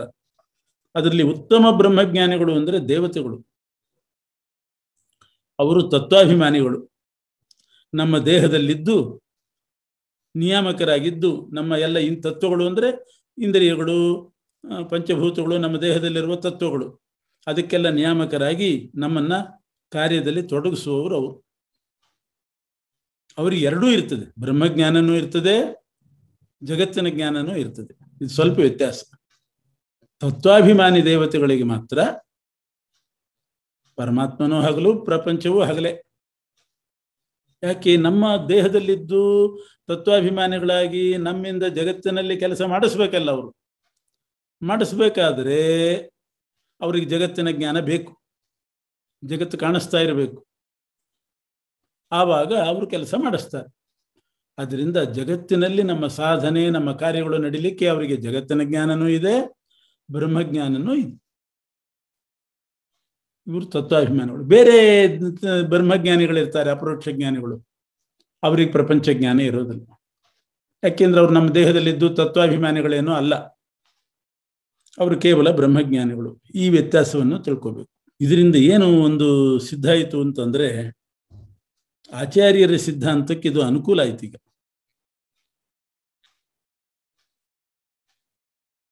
ಕೆಲವರು ಹೇಳ್ತಾರೆ, ಕೆಲವು ಮತದವರು, ಯಾರಿಗೆ ಪರಮಾತ್ಮನ ಸಾಕ್ಷಾತ್ಕಾರ ಆಗಿರ್ತದೆ ಅವರಿಗೆ ಪ್ರಪಂಚ ಎಲ್ಲ ಕತ್ತಲೆ, ರಾತ್ರಿ ಅಂತ ಗೀತೆಯಲ್ಲಿ ಹೇಳಿದ್ದಾನೆ ಕೃಷ್ಣ. ಅಪರೋಕ್ಷ ಜ್ಞಾನಿಗಳಿಗೆ, ಬ್ರಹ್ಮಜ್ಞಾನಿಗಳಿಗೆ ಪ್ರಪಂಚವು ರಾತ್ರಿ. ಬ್ರಹ್ಮಜ್ಞಾನ ಬರದೇ ಇದ್ದವರಿಗೆ ಪ್ರಪಂಚ ಹಗಲು. ಬ್ರಹ್ಮಜ್ಞಾನ ಬಂದ ಮೇಲೆ ಪ್ರಪಂಚ ಎಲ್ಲ ರಾತ್ರಿ. ಅಂದ್ರೆ ಏನರ್ಥ ಆಯಿತು? ಬ್ರಹ್ಮಜ್ಞಾನ ಬಂದ ಮೇಲೆ ಪ್ರಪಂಚ ಕಾಣಿಸಲ್ಲ, ಪರಮಾತ್ಮ ಮಾತ್ರ ಕಾಣ್ತಾನೆ, ಪ್ರಪಂಚ ಕಾಣಿಸಲ್ಲ. ಅದು ರಾತ್ರಿ ಇದ್ದ ಹಾಗೆ. ಅಂದ್ರೆ ಪ್ರಪಂಚ ಸುಳ್ಳು ಅಂತ ಪರ್ಯವಸಾನ ಆಯ್ತು. ಹಗ್ಗ ನೋಡಿ ಹಾವು ಅಂತ ಭ್ರಮಿಸ್ತಾನೆ. ಎಲ್ಲಿಯವರೆಗೆ ಅವನಿಗೆ ಹಾವು ಅದು? ಇದು ಹಗ್ಗ ಅಂತ ಸರಿಯಾದ ಜ್ಞಾನ ಬರೋ ತನಕ ಹಾವು ಕಾಣಿಸ್ತದೆ. ಇದು ಹಗ್ಗ ಅಂತ ಸರಿಯಾದ ಜ್ಞಾನ ಬಂತು ಅಂದ್ರೆ ಮತ್ತೆ ಹಾವು ಕಾಣೋದಿಲ್ಲ ಅವನಿಗೆ. ಯಾಕೆ? ಸುಳ್ಳು, ಸುಳ್ಳು, ಹಾವು ಸುಳ್ಳು. ಆದರೆ ಭ್ರಮಿಸಿರ್ತಾನೆ, ಹಗ್ಗ ಅಂತ ಭ್ರಮಿಸಿರ್ತಾನೆ. ಇದು ಹಗ್ಗ ಅಂತ ಜ್ಞಾನ ಬಂದರೆ ಆವಾಗ ಮತ್ತೆ ಹಾವಿನ ಜ್ಞಾನ ಬರಲ್ಲ, ಅದು ಕತ್ತಲೆ, ಅಂದ್ರೆ ಸುಳ್ಳು. ಹಾಗೆ ಬ್ರಹ್ಮಜ್ಞಾನ ಬಂದವರಿಗೆ ಪ್ರಪಂಚ ರಾತ್ರಿ ಕಾಣಲ್ಲ ಅಂತ ಹೇಳಿದ್ರಿಂದ ಬ್ರಹ್ಮಜ್ಞಾನ ಬರೋ ತನಕ ಭ್ರಾಂತಿಯಿಂದ ಕಾಣಿಸ್ತಾ ಇತ್ತು. ಬ್ರಹ್ಮಜ್ಞಾನ ಬಂದ ಮೇಲೆ, ಹಾವು ಅನ್ನೋ ಜ್ಞಾನ ಬಂದ ಮೇಲೆ, ಹಗ್ಗ ಅನ್ನೋ ಜ್ಞಾನ ಬಂದ ಮೇಲೆ ಹಾವು ಹೇಗೆ ಕಾಣಿಸಲ್ವೋ ಹಾಗೆ ಪ್ರಪಂಚ ಕಾಣಿಸಲ್ಲ ಬ್ರಹ್ಮಜ್ಞಾನ ಬಂದ ಮೇಲೆ. ಯಾಕೆ? ಸುಳ್ಳು, ಆ ಭ್ರಾಂತಿ ಹೋಗಿಬಿಡ್ತದೆ ಅಂತ ಅರ್ಥ ಮಾಡ್ತಾರೆ. ಇದು ಸರಿಯಲ್ಲ. ಯಾಕೆ ಅಂದರೆ ತತ್ವಾಭಿಮಾನಿ ದೇವತೆಗಳೇನಿದ್ದಾರೆ ಅವರಿಗೆ ಬ್ರಹ್ಮಜ್ಞಾನನೂ ಇದೆ, ಪ್ರಪಂಚ ಜ್ಞಾನನೂ ಇದೆ. ಅದಕ್ಕೆ ಅದನ್ನ ಆಚಾರ್ಯ ಹೇಳಿತ್ತು, ಬ್ರಹ್ಮಜ್ಞಾನವೂ ಇದೆ, ಪ್ರಪಂಚ ಜ್ಞಾನವೂ ಇದೆ. ಇಲ್ದಿದ್ರೆ ಪ್ರಪಂಚ ನಡೆಯೋದಿಲ್ಲ. ಜೀವರು ಪ್ರಪಂಚದಲ್ಲಿ ಏನು ಕೆಲಸ ಮಾಡಬೇಕು? ತತ್ವಾಭಿಮಾನಿಗಳು ಮಾಡಿಸಿದ್ರೆ ಮಾಡಬೇಕು. ಅವ್ರು ಮಾಡಿಸ್ಬೇಕಾದ್ರೆ ಅವ್ರಿಗೆ ಪ್ರಪಂಚ ಕಾಣಿಸ್ಬೇಕು. ಹಾಗಾಗಿ ಉತ್ತಮರಾದ ತತ್ವಾಭಿಮಾನಿ ದೇವತೆಗಳಿಗೆ ಎರಡೂ ಹಗಲೇ. ಸಾಮಾನ್ಯ ಜನರಿಗೆ ಯಾವುದು ರಾತ್ರಿ ಅದು ಬ್ರಹ್ಮಜ್ಞಾನಿಗಳಿಗೆ ಹಗಲು, ಇವರಿಗೆ ಯಾವ್ದು ಹಗಲು ಅದು ರಾತ್ರಿ ಅಂತ ಹೇಳಿದ್ದು ತತ್ವಾಭಿಮಾನಿ ದೇವತೆಗಳನ್ನು ಬಿಟ್ಟು ಬೇರೆಯವರಿಗೆ. ತತ್ವಾಭಿಮಾನಿ ದೇವತೆಗಳಿಗೆ ಪರಮಾತ್ಮನೂ ಹಗಲಿದ್ದ ಹಾಗೆ, ಪ್ರಪಂಚವೂ ಹಗಲಿದ್ದ ಹಾಗೆ. ಪರಮಾತ್ಮನೂ ಕಾಣಿಸ್ತಾ ಇರ್ತಾನೆ, ಜಗತ್ತೂ ಕಾಣಿಸ್ತದೆ. ಆದ್ರಿಂದ ನಮ್ಮ ದೇಹದಲ್ಲಿ ಇದ್ದುಕೊಂಡು ನಮ್ಮಿಂದ ಅವರು ಕೆಲಸ ಮಾಡಿಸ್ತಾರೆ. ಬ್ರಹ್ಮಜ್ಞಾನ ಬಂದ ಮೇಲೂ ಜಗತ್ತು ಕಂಡಿದೆ ಅಂತಂದ್ರೆ ಅದು ಸುಳ್ಳು, ಸುಳ್ಳು ಅಂತ ಅಲ್ಲ, ಸುಳ್ಳಾಗೋದಿಲ್ಲ. ಇದು ಹಾಗಲ್ಲ, ಬ್ರಹ್ಮಜ್ಞಾನನೂ ಇದೆ, ಪ್ರಪಂಚ ಜ್ಞಾನವೂ ಇದೆ. ಬ್ರಹ್ಮಜ್ಞಾನಿಯಾದವರು ಕೆಲವು ಸಲ ವಿಷಯ ಭೋಗಗಳನ್ನು ಮಾಡ್ತಾರೆ. ಯಾವಾಗ? ಪ್ರಾರಬ್ಧ ಕರ್ಮದಿಂದ ಆ ಅಪರೋಕ್ಷ ಜ್ಞಾನಿಗಳಿಗೆ ಆ ಪರಮಾತ್ಮನ ಜ್ಞಾನ ತಿರೋಧಾನ ಆದಾಗ, ಅಂದರೆ ಮರೆಮಾಚಿದಾಗ, ಆಗ ಭೋಗಾದಿಗಳನ್ನೆಲ್ಲ ಮಾಡ್ತಾರೆ. ಸೂರ್ಯನಿಗೆ ಮೋಡ ಕವದಂತೆ ಬ್ರಹ್ಮಜ್ಞಾನಕ್ಕೆ ತಿರೋಧಾನ ಆದಾಗ ಪ್ರಪಂಚದ ವ್ಯವಹಾರ ಮಾಡ್ತಾರೆ. ಆದರೆ ಆ ಭೋಗ ಏನು ಮಾಡ್ತಾರೆ? ಒಂದ್ಸಲ ಬ್ರಹ್ಮಜ್ಞಾನಿಗಳಾಗಿರ್ತಾರೆ, ಮೋಡ ಮುಚ್ಚಿದ ಹಾಗೆ ಆ ಬ್ರಹ್ಮಜ್ಞಾನ ಮುಚ್ಚಿ ಹೋಯಿತು, ತಿರೋಹಿತ ಆಯಿತು ಅಂತಂದ್ರೆ ಆವಾಗ ಭೋಗ ಜೀವನ ನಡೆಸ್ತಾರೆ. ಆದರೆ ಆ ಭೋಗ ಸಂಸಾರಿಗಳ ಭೋಗದ ಹಾಗೆ ಅಲ್ಲ, ಸಾಮಾನ್ಯ ಜನರ ಭೋಗದಂತೆ ಅಲ್ಲ, ಸ್ವಲ್ಪ ವ್ಯತ್ಯಾಸ ಇದೆ. ಏನು? ಒಂದು ಸಲ ಅವರಿಗೆ ಬ್ರಹ್ಮನ ಸಾಕ್ಷಾತ್ಕಾರ ಆದದ್ರಿಂದ ಅದು ತಿರೋಧಾನ ಆದಾಗ ಏನು ಭೋಗಿಸ್ತಾರೆ, ಅನಾಯಾಸವಾಗಿ ಭೋಗಿಸ್ತಾರೆ. ಸಿಕ್ಕರೆ ಅದನ್ನ ಭೋಗ ಮಾಡ್ತಾರೆ, ಏನು ಸಿಗಲಿಲ್ಲ ಅಂದ್ರೆ ಸುಮ್ಮನೆ ಇರ್ತಾರೆ, ತಲೆ ಕೆಡಿಸ್ಕೊಳ್ಳಿಕ್ಕೆ ಹೋಗಲ್ಲ. ಬ್ರಹ್ಮಜ್ಞಾನ ಆಗದೇ ಇದ್ದವರು ಮಾತ್ರ ಅವರು ಭೋಗಿಸುವಾಗ ಸಿಕ್ಕರೆ ಭೋಗಿಸ್ತಾರೆ ಅಂತಲ್ಲ, ಸಿಗಬೇಕು ಅಂತ ಪ್ರಯತ್ನ ಪಡ್ತಾರೆ, ಸಿಗದೇ ಇದ್ರೆ ದುಃಖ ಪಡ್ತಾರೆ, ಸಿಕ್ಕರೆ ಉಬ್ಬುತ್ತಾರೆ, ಕುಗ್ಗುತ್ತಾರೆ, ಇದೆಲ್ಲ ಆಗ್ತದೆ. ಆದರೆ ಬ್ರಹ್ಮಜ್ಞಾನ ಬಂದವರ ಭೋಗ ಈ ಥರದ್ದಲ್ಲ, ನಿರ್ವಿಕಾರವಾಗಿ ಭೋಗಿಸ್ತಾರೆ. ಏನಾದರೂ ಇತ್ತ ತಿಂತಾರೆ, ಇಲ್ಲ ಸುಮ್ಮನೆ ಇದ್ಬಿಡ್ತಾರೆ, ಅದ್ರ ಬಗ್ಗೆ ತಲೆ ಕೆಡಿಸ್ಕೊಳ್ಳೋದಿಲ್ಲ. ಸಮುದ್ರ ದೃಷ್ಟಾಂತ. ಈಗ ಬ್ರಹ್ಮಜ್ಞಾನಿಗಳು ಸಮುದ್ರ ಇದ್ದ ಹಾಗೆ. ಸಮುದ್ರಕ್ಕೆ ಯಾವ ನದಿ ಹೋಗಿ ಸೇರಿದ್ರೇನು ಬಿಟ್ರೇನು? ಗಂಗಾದಿ ನದಿಗಳು, ಚರಂಡಿ ನೀರು, ಮಳೆ ನೀರು ಎಲ್ಲ ಬಂದು ಸೇರಿತು ಅಂತ ಸಮುದ್ರ ಏನಾದರೂ ಉಕ್ಕುತ್ತದ? ಅದು ಹಿಗ್ತದ? ಅದು ಅದರದ್ದೇ ಬೇಕಾದಷ್ಟು ನೀರಿದೆ, ಅದಕ್ಕೇನು ಹಿಗ್ಗಿಲ್ಲ, ಉಬ್ಬೋದಿಲ್ಲ. ಅಥವಾ ಮಳೆ ನೀರು ಬಂದು ಸೇರ್ಲಿಲ್ಲ ಅಂತ ಹೇಳಿ ಸಮುದ್ರಕ್ಕೆ ವ್ಯಥೆನೂ ಇಲ್ಲ, ಕುಗ್ಗೋದೂ ಇಲ್ಲ. ಅದರಂತೆ ಬ್ರಹ್ಮ ಸಾಕ್ಷಾತ್ಕಾರ ಪಡೆದವರು ಭೋಗ ಸಾಮಗ್ರಿ ಇದ್ರೂ ಸರಿ, ಇಲ್ದಿದ್ರು ಸರಿ, ಅವರು ಇದ್ರೆ ಭೋಗಿಸ್ತಾರೆ, ಇಲ್ದಿದ್ರೆ ಇಲ್ಲ. ಏನು ಸಿಕ್ಕರೆ ಅದನ್ನೇ ತಿಂತಾರೆ, ಇಂಥದ್ದೇ ಆಗಬೇಕು ಅಂತ ಏನಿಲ್ಲ. ಹೀಗೆ ಬ್ರಹ್ಮಜ್ಞಾನಿಗಳ ಭೋಗದಲ್ಲಿ ವ್ಯತ್ಯಾಸ ಇದೆ. ಬ್ರಹ್ಮಜ್ಞಾನಿಗಳ ಭೋಗನೆ ಬೇರೆ ಥರ ಇರ್ತದೆ, ಬ್ರಹ್ಮಜ್ಞಾನಿಗಳ ಆಗದೇ ಇದ್ದವರ ಭೋಗ ಬೇರೆ ಥರ ಇರ್ತದೆ. ಬ್ರಹ್ಮಜ್ಞಾನಿಗಳಿಗೆ ಶಾಸ್ತ್ರ ವಿರುದ್ಧವಾದ ಇಚ್ಛೆ ಎಂದೂ ಬರೋದಿಲ್ಲ, ನಾನು ಕರ್ತ ಅನ್ನುವ ಸ್ವಾಭಿಮಾನವೂ ಇರೋದಿಲ್ಲ, ನಾನೇ ಸ್ವಾಮಿ ಅನ್ನೋ ಮಿಥ್ಯಾಜ್ಞಾನನೂ ಇರೋದಿಲ್ಲ. ಅವರಿಗೆ ಸದಾ ಮನಸ್ಸಿನಲ್ಲಿ ಶಾಂತಿ ಇರ್ತದೆ. ಇಂಥ ಬ್ರಹ್ಮಜ್ಞಾನ ಪಡೀಲಿಕ್ಕೆ ಪ್ರಯತ್ನ ಮಾಡಿದರೆ ಅವನು ಪುರುಷ, ಇಲ್ಲದಿದ್ರೆ ಪಶು ಸಮಾನ ಆಗ್ತಾನೆ.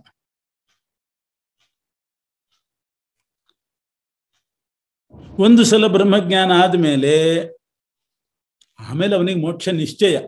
ಒಂದ್ಸಲ ಆಯ್ತು ಅಂದ್ರೆ ಅದು ನಿಶ್ಚಯನೇ.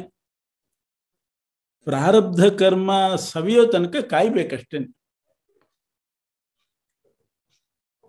ಅದೇ ಜನ್ಮದಲ್ಲಿಯೂ ಆಗ್ಬಹುದು, ಪ್ರಾರಬ್ಧ ಕರ್ಮ ಇದ್ರೆ ಜನ್ಮಾಂತರ ಪಡ್ಕೊಂಡು ಪ್ರಾರಬ್ಧ ಶೇಷ ಏನಿರ್ತದೆ ಉಳಿದದ್ದು ಅದನ್ನು ಮುಗಿಸ್ಕೊಂಡು ಆಮೇಲೆ ಮೋಕ್ಷ ಆಗ್ತದೆ.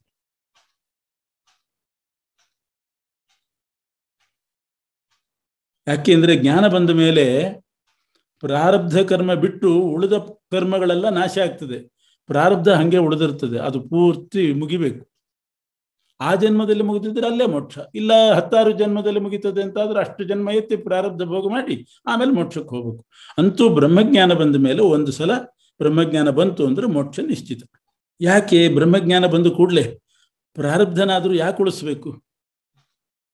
ಎಲ್ಲಾ ಕರ್ಮನೂ ನಾಶ ಮಾಡಿ ಮೋಕ್ಷ ಕೊಡ್ಬೋದಲ್ಲ. ಅಂದ್ರೆ ಜ್ಞಾನ ಬಂದು ಕೂಡಲೇ ಅವರು ಮೋಕ್ಷಕ್ಕೆ ಹೋಗಿಬಿಟ್ರೆ ಬ್ರಹ್ಮ ಹೇಗಿದ್ದಾನೆ ಅಂತ ನಮಗೆ ಹೇಳೋರು ಯಾರು?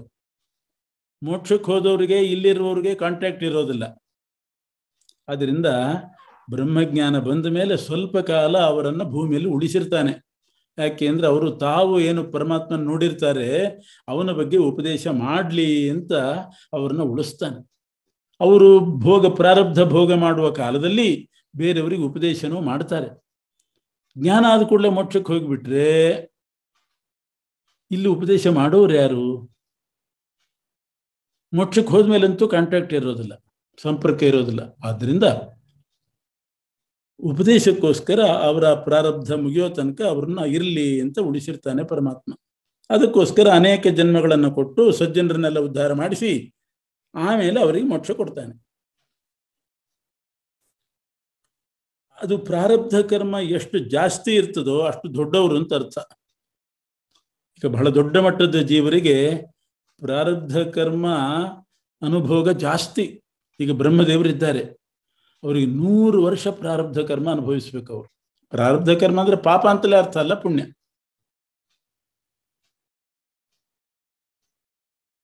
ರುದ್ರಾದಿಗಳಿಗೆ ಸ್ವಲ್ಪ ಕಡಿಮೆ ಕಡಿಮೆ.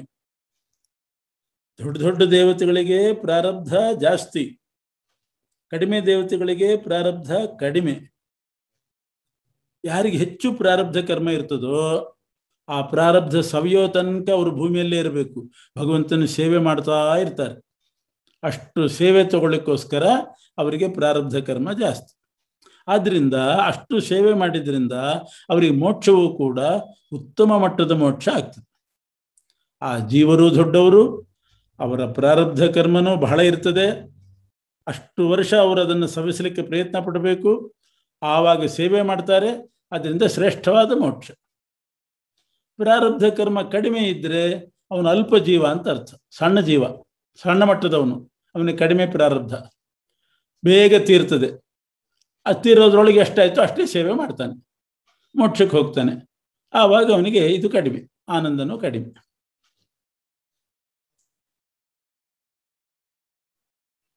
ಪ್ರಾರಬ್ಧ ಕರ್ಮ ಇರೋ ತನಕ ಪರಮಾತ್ಮನ ಸ್ಮರಣೆ ಬರಲ್ಲ. ಅದು ಮೋಕ್ಷಕ್ಕೆ ಹೋಗ್ಬೇಕಾದ್ರೆ ಅಂತ್ಯಕಾಲದಲ್ಲಿ ಪ್ರಾಣೋತ್ಕರ್ಮಣ ಆಗುವಾಗ ಪರಮಾತ್ಮನ ಸ್ಮರಣೆ ಬರೋದು ಮುಖ್ಯ. ಆದರೆ ಪ್ರಾಣೋತ್ಕ್ರಮಣದಲ್ಲಿ ಪ್ರಾಣ ಹೋಗುವಾಗ ಭಗವಂತನ ಸ್ಮರಣೆ ಬರಬೇಕಾದ್ರೆ ಪೂರ್ತಿ ಪ್ರಾರಬ್ಧ ಹೋದಾಗಲೇ ಬರ್ತದೆ. ಅಲ್ಲಿ ತನಕ ಎಷ್ಟು ಜನ್ಮದಲ್ಲಿ ಅವರು ಮರಣ ಆಗ್ತಿರ್ತದೆ, ಆದರೆ ಅಂತ್ಯಕಾಲದಲ್ಲಿ ಹರಿಸ್ಮರಣೆ ಬರಲ್ಲ. ಬಂತು ಅಂತಂದ್ರೆ ಅವರ ಪ್ರಾರಬ್ಧ ಕರ್ಮ ಮುಗಿದಿತ್ತು ಅಂತ ಅರ್ಥ. ಭೀಷ್ಮಾಚಾರ ಪ್ರಾರಬ್ಧ ಕರ್ಮ ಇನ್ನೂ ಇತ್ತು, ಮುಗಿದಿದ್ದಿಲ್ಲ. ಅದಕ್ಕೆ ಅವರಿಗೆ ಭೀಷ್ಮಾಚಾರ್ಯರಿಗೆ ಅಂತ್ಯಕಾಲದಲ್ಲಿ ವಿಷ್ಣು ಸ್ಮರಣೆ ಬರಲಿಲ್ಲ. ತನ್ನ ರೂಪ ಚಿಂತನೆ ಮಾಡಿಕೊಂಡು ಅವರು ಪುನರ್ಜನ್ಮ ಮತ್ತೆ ವಸುಗಳಾಗಿ ಸೇರಿದರು. ಆಗ ಅವರಿಗೆ ಮೋಕ್ಷ ಆಗಲಿಲ್ಲ. ಅಂತ್ಯಕಾಲದಲ್ಲಿ ಸ್ಮರಣೆ ಬರೋದು ಪ್ರಾರಬ್ಧ ಕರ್ಮ ಸವದ ಮೇಲೇನೆ. ಇನ್ನು ಕೆಲವರು ಏನು ಹೇಳ್ತಾರೆ, ಕೆಲವು ಮತದವರು ಅಂದರೆ, ಯಾವ ಜನ್ಮದಲ್ಲಿ ಅಪರೋಕ್ಷ ಜ್ಞಾನ ಆಗ್ತದೋ ಆ ಜನ್ಮದಲ್ಲೇ ಮೋಕ್ಷ, ಅಪರೋಕ್ಷ ಜ್ಞಾನ ಬಂದ್ಮೇಲೆ ಪುನರ್ಜನ್ಮ ಇಲ್ಲ ಅಂತ ಕೆಲವರು ಮತ. ಆಚಾರ್ಯರ ಮತ ಹಾಗಲ್ಲ. ಅಪರೋಕ್ಷ ಜ್ಞಾನ ಬಂದ ಮೇಲೂ ಎಷ್ಟೋ ಜನ್ಮ ಎತ್ತಬೇಕು ಪ್ರಾರಬ್ಧ ಅನುಭವಿಸಲಿಕ್ಕೆ. ಆವಾಗ ಉಪದೇಶನೂ ಮಾಡ್ತಾರೆ, ಸೇವೆನೂ ಮಾಡ್ತಾರೆ. ಬೇರೆಯವರು ಹೇಳೋದು ಕೆಲವರು ಅಪರೋಕ್ಷ ಆದ ಜನ್ಮದಲ್ಲೇ ಮೋಕ್ಷ, ಅವರಿಗೆ ಪುನರ್ಜನ್ಮ ಇಲ್ಲ. ಮತ್ತೆ ಪ್ರಾರಬ್ಧ ಕರ್ಮ ಜಾಸ್ತಿ ಇದ್ರೆ ಏನ್ ಮಾಡ್ಬೇಕು ಅಂದ್ರೆ ಕಾಯವ್ಯೂಹ ಅಂತ ಒಂದಿದೆ. ಕಾಯವ್ಯೂಹ ಅಂದ್ರೆ ಒಂದೇ ಜನ್ಮದಲ್ಲಿ 50-100 ದೇಹ ಪಡೆಯೋದು. ಆ ಜೀವ ಒಂದೊಂದು ಅಂಶದಿಂದ ಅಷ್ಟು ದೇಹದಲ್ಲಿ ಪ್ರವೇಶ ಮಾಡೋದು, ಅನುಭವಿಸೋದು. 100 ಜನ್ಮದ ಪ್ರಾರಬ್ಧವನ್ನು ಒಂದೇ ಜನ್ಮದಲ್ಲಿ ಅನುಭವಿಸ್ತಾರೆ, 100 ದೇಹ ಪಡ್ಕೊಂಡು. ಅಂತೂ ಅಪರೋಕ್ಷ ಜ್ಞಾನ ಆದ ಕೂಡಲೇ ಅದರ ಸಾಮರ್ಥ್ಯದಿಂದ 16 ದೇಹ ಪಡ್ಕೊಂಡು ಅದರೊಳಗೆ ಪ್ರವೇಶ ಮಾಡಿ ಅನುಭವಿಸಿ ಅದೇ ಜನ್ಮದಲ್ಲಿ ಮೋಕ್ಷಕ್ಕೆ ಹೋಗ್ತಾರೆ ಅಂತ ಹೀಗೆ ಹೇಳೋರು ಇದ್ದಾರೆ. ಪುನರ್ಜನ್ಮ ಇಲ್ಲ ಅಂತ. ಆದರೆ ಇದು ಪ್ರಮಾಣ ವಿರುದ್ಧ. ಯಾಕೆ, ರುದ್ರದೇವರು ಬ್ರಹ್ಮಜ್ಞಾನಿಗಳು, ಅವರಿಗೆಲ್ಲ ಅಪರೋಕ್ಷ ಆಗಿದೆ. ಆದರೂ ಎಷ್ಟು ಕಲ್ಪ ಸಾಧನೆ ಮಾಡ್ಬೇಕು ಅವರು. ಮುಂದಿನ ಕಲ್ಪದಲ್ಲಿ ಪುನಃ ಶೇಷದೇವರಾಗಿ ಹುಟ್ಟುತ್ತಾರೆ. ಪುನರ್ಜನ್ಮ ಇದ್ದೇ ಇದೆ. ಉಪದೇಶ ಮಾಡಲಿಕ್ಕೋಸ್ಕರ ಭೂಮಿಯಲ್ಲಿ ಮತ್ತೆ ಮತ್ತೆ ಜನ್ಮ ಎತ್ತುತ್ತಿರ್ತಾರೆ. ಅದರಿಂದ ಅಪರೋಕ್ಷ ಜ್ಞಾನ ಆದ ಜನ್ಮದಲ್ಲೇ ಮೋಕ್ಷ ಆಗ್ತದೆ ಅನ್ನೋದು ಮಧ್ವಾಚಾರ್ಯರು ಅದು ಪ್ರಮಾಣ ವಿರುದ್ಧ. ರುದ್ರಾದಿಗಳೆಲ್ಲ ಬ್ರಹ್ಮಜ್ಞಾನಿಗಳು, ಪುನರ್ಜನ್ಮ ಪಡೆದಿದ್ದಾರೋ ಇಲ್ವೋ ಅಂತ ತೋರಿಸ್ತಾ ಇದ್ದಾರೆ. ಹೀಗೆ ಬೇಕಾದಷ್ಟು ಉದಾಹರಣೆ ಇದೆ. ಅಂತೂ ನಿಯಮ ಇಲ್ಲ, ಪುನರ್ಜನ್ಮ ಇಲ್ವೇ ಇಲ್ಲ ಅಂತ ನಿಯಮ ಇಲ್ಲ. ಪುನರ್ಜನ್ಮ ಪಡೆದು ಹೋಗ್ಬೋದು, ಆ ಜನ್ಮದಲ್ಲಿ ಹೋಗ್ಬೋದು, ಅಥವಾ 10 ಜನ್ಮದಲ್ಲಿ ಹೋಗ್ಬೋದು, 20 ಜನ್ಮದಲ್ಲಿ ಹೋಗ್ಬೋದು. ಅದೇ ಜನ್ಮದಲ್ಲೇ ಹೋಗ್ತಾರೆ ಅಂತ ನಿಯಮ ಮಾಡೋ ಹಾಗಿಲ್ಲ. ಅಂತೂ ಬ್ರಹ್ಮಜ್ಞಾನ ಬಂದ ಮೇಲೆ ಮೋಕ್ಷಕ್ಕೆ ಹೋಗ್ತಾರೆ ಅನ್ನೋದಂತೂ ನಿಯಮ. ಆದರೆ ಒಂದು ಪ್ರಶ್ನೆ ಬರ್ತದೆ, ಅಲ್ಲ ಬ್ರಹ್ಮಜ್ಞಾನ ಬಂದ ಮೇಲೆ, ಅಪರೋಕ್ಷ ಆದಮೇಲೆ ಎಷ್ಟೋ ಜನ್ಮ ಎತ್ತಿ ಪ್ರಾರಬ್ಧ ಅನುಭವಿಸಿ ಆಮೇಲೆ ಮೋಕ್ಷಕ್ಕೆ ಹೋಗ್ಬೇಕು ಅಂದ್ರೆ ಅಷ್ಟೊತ್ತಿಗೆ ಈ ಬ್ರಹ್ಮಜ್ಞಾನದ ಪವರ್ ಕಳೆದು ಹೋಗಿರ್ತದೆ. ಈ ಇದು ಇರ್ತದೆ ನೋಡಿ, ಡಾಂಬರ್ ಗುಳಿಗೆ ಅಂತ, ಈ ಜಿರಳೆ ಬರಬಾರದು ಅಂತ ಒಂದು ಬಿಳಿದೊಂದು ಗುಳಿಗೆ ಥರ ಇರ್ತದೆ. ಅದೊಂದಿಷ್ಟು ದಿವಸ ಆದರೆ ತಾನೇ ಡಿಸಪಿಯರ್ ಆಗಿಬಿಡ್ತದೆ. ಹಾಗೆ ಬ್ರಹ್ಮಜ್ಞಾನ ಬಂದ ಜನ್ಮದಲ್ಲಿ ಮೋಕ್ಷ ಆಗದೆ 16 ಜನ್ಮಗಳನ್ನ ಕಾಯ್ತಾ ಕೂತ್ಕೊಂಡ್ರೆ ಅಷ್ಟೊತ್ತಿಗೆ ಬ್ರಹ್ಮಜ್ಞಾನ ತಾನೇ ಪವರ್ ಕಳ್ಕೊಂಡ್ಬಿಡ್ತದೆ ಅಂದ್ರೆ ಅದಿಲ್ಲ. ಪರಮಾತ್ಮನ ಸಂಕಲ್ಪದಂತೆ ಆ ಬ್ರಹ್ಮಜ್ಞಾನ ಹಂಗೆಲ್ಲ ಪವರ್ ಕಳ್ಕೊಳ್ಳೋದಿಲ್ಲ, ಮೋಕ್ಷ ಕೊಟ್ಟೇ ಕೊಡ್ತದೆ. ಪ್ರಾರಬ್ಧ ಕರ್ಮ ಮುಗಿಯೋದೇ ತಡ. ಮುಗೀತು ಅಂತಂದ್ರೆ ಅವರಿಗೆ ಉತ್ತರ ಕರ್ಮ ಮಾಡಲಿ ಬಿಡ್ಲಿ ಬ್ರಹ್ಮಜ್ಞಾನ ಆಗಿರ್ತದೆ, ಪ್ರಾರಬ್ಧ ಕರ್ಮ ಮುಗಿದಿರ್ತದೆ, ಮೋಕ್ಷ ಆಗೇ ಬಿಡ್ತದೆ. ಅಲ್ಲಿ ಮೋಕ್ಷ ಆಗ್ತದೆ ಅನ್ನೋದನ್ನು ಹೇಳುವಾಗ ಕೃಷ್ಣ ನಿರ್ವಾಣ ಬ್ರಹ್ಮನನ್ನ ಹೊಂದುತ್ತಾನೆ ಅಂತ ಬರೀತಾರೆ. ನಿರ್ವಾಣ ಬ್ರಹ್ಮ ಅಂದ್ರೆ, ನಿರ್ವಾಣ ಅಂದ್ರೆ ಪ್ರಾಕೃತ ಶರೀರ ಇಲ್ಲದೆ ಇರುವ ಚಿದಾನಂದಮಯ ದೇಹನಾದ ಪರಮಾತ್ಮನನ್ನ ಪಡಿತಾನೆ ಅಂತ ಅರ್ಥ. ನಿರ್ವಾಣ ಅಂತ ಹಾಕದೆ ಹೋಗಿದ್ರೆ ಚತುರ್ಮುಖ ಬ್ರಹ್ಮದೇವರ ಹತ್ರ ಅಂತ ಅರ್ಥ ಆಗಿಬಿಡ್ತಿತ್ತು. ಬ್ರಹ್ಮ ಶಬ್ದಕ್ಕೆ ಚತುರ್ಮುಖ ಅಂತಲೂ ಅರ್ಥ ಇದೆ. ಚತುರ್ಮುಖನ ಹತ್ರ ಹೋಗೋದಿಲ್ಲ, ಪರಮಾತ್ಮನ ಬಳಿಯೇ ಹೋಗ್ತಾರೆ. ಅದಕ್ಕೆ ನಿರ್ವಾಣ ಬ್ರಹ್ಮ ಅಂತಂದ್ರು. ಅದರಿಂದ ನಿರ್ವಾಣ ಅಂದ್ರೆ ಶರೀರನೇ ಇಲ್ಲ ಅಂತ ಅರ್ಥ ಅಲ್ಲ. ಪರಮಾತ್ಮನಿಗೆ ಶರೀರ ಇದೆ ಅಂತ ವೇದ ಇದೆ. ಆದ್ದರಿಂದ ಭೌತಿಕ ಶರೀರ ಇಲ್ಲದೆ ಇರುವ ಪರಬ್ರಹ್ಮ ಪರಮಾತ್ಮನ ಬಳಿ ಹೋಗ್ತಾನೆ. ಇಲ್ಲಿಗೆ ದ್ವಿತೀಯ ಅಧ್ಯಾಯ ಮುಕ್ತಾಯ ಆಗ್ತದೆ.